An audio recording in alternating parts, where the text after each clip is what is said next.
সার সংকট নিয়ে আরো খবর জানাতে রাজশাহী থেকে আমাদের সাথে সরাসরি যুক্ত আছেন সহকর্মী মতিউর মুর্তজা। মুর্তজা, একটু জানাবেন যে সার সংকটের কারণ হিসেবে সংশ্লিষ্ট যারা রয়েছেন তারা কি বলছেন?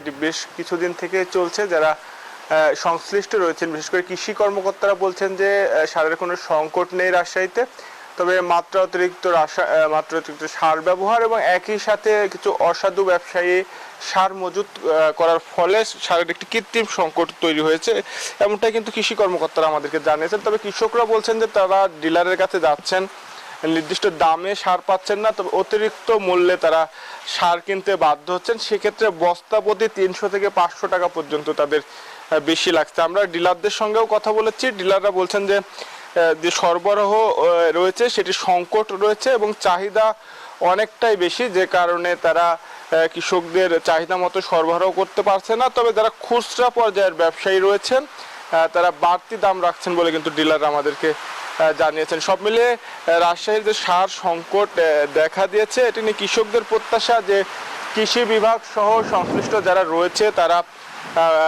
দ্রুত সময়ের ব্যবস্থা নেবেন এবং সার সংকট স্বাভাবিক করার চেষ্টা করবেন, এমনটাই কিন্তু প্রত্যাশা যারা কৃষক রয়েছেন তাদের। কৃষি কর্মকর্তারা বলছেন তারা সচেতনতা কার্যক্রম চালাচ্ছেন, একই সাথে যারা অবৈধভাবে মজুত করছেন তাদের বিরুদ্ধেও ব্যবস্থা নিচ্ছেন। এই ছিল রাজশাহী থেকে সর্বশেষ। কুষ্টিয়া থেকে আরো খবর জানাতে যুক্ত হচ্ছেন সহকর্মী লালন, আমরা যাচ্ছি তার কাছে। ধন্যবাদ মুর্তজা, আপনি রাজশাহী থেকে যেমনটি জানাচ্ছিলেন। আমি কুষ্টিয়ার চিত্র যদি বলি, আমি কৃষি সম্প্রসারণ অধিদপ্তরের কর্মকর্তাদের সাথে কথা বলেছি। তারা বলছেন যে জেলায় সারের কোনো সংকট নেই, কিন্তু বিপরীত চিত্র দেখছি আমরা মাঠ পর্যায়ে গিয়ে, অর্থাৎ কৃষকরা যারা তারা অভিযোগ করছেন যে তারা কোনো ধরনের সারই কিন্তু পর্যাপ্ত পাচ্ছেন না, বা যে সারগুলো তারা পাচ্ছেন সেই সারগুলো তাদেরকে বেশি দামে বিক্রি করতে হচ্ছে বলে কৃষকরা অভিযোগ করছেন।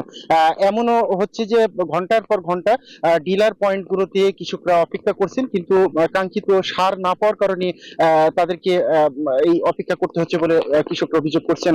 যে কারণে কৃষকরা বলছেন যে চলতি যে আমন মৌসুম সহ মাঠে যে আবাদ তারা করেছেন সেই ফসলের কিন্তু কাঙ্ক্ষিত ফলন মিলবে না বলেও কৃষকদের অভিযোগ। তারা বলছেন যে বছরের শুরু থেকেই কিন্তু আসলে এই সার সংকট ছিল, যদিও বারংবার কৃষি সম্প্রসারণ অধিদপ্তরের কর্মকর্তাদের সাথে তারা যোগাযোগ করছেন, ডিলার পয়েন্টে যোগাযোগ করছেন, কিন্তু তাদের যে কাঙ্ক্ষিত সার সেই সারটি তারা আসলে সংগ্রহ করতে পারছেন না, যে কারণে ফসলের উৎপাদন ব্যাহত হচ্ছে বলে তারা অভিযোগ করছেন। আমি জেলা কৃষি সম্প্রসারণ অধিদপ্তরের উপপরিচালকের সাথে কথা বলেছি। তিনি বলছেন যে জেলায় যে পরিমাণ চাহিদা দেওয়া হয়েছে সেই চাহিদা মতো সার কিন্তু আসলে ডিলার পয়েন্টে সরবরাহ করা হচ্ছে, কিন্তু মাঠ পর্যায়ে গিয়ে কৃষকরা কেন পর্যাপ্ত সার পাচ্ছেন না সেই বিষয়টি তারা খতিয়ে দেখার কথা বলছেন।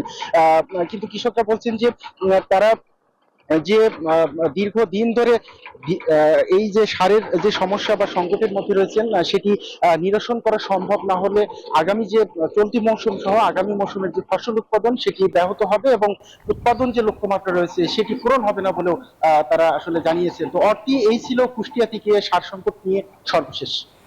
ধন্যবাদ আপনাদের দুজনকে। রাজশাহী এবং কুষ্টিয়া থেকে সার সংকট নিয়ে জানাচ্ছিলেন আমাদের সহকর্মীরা।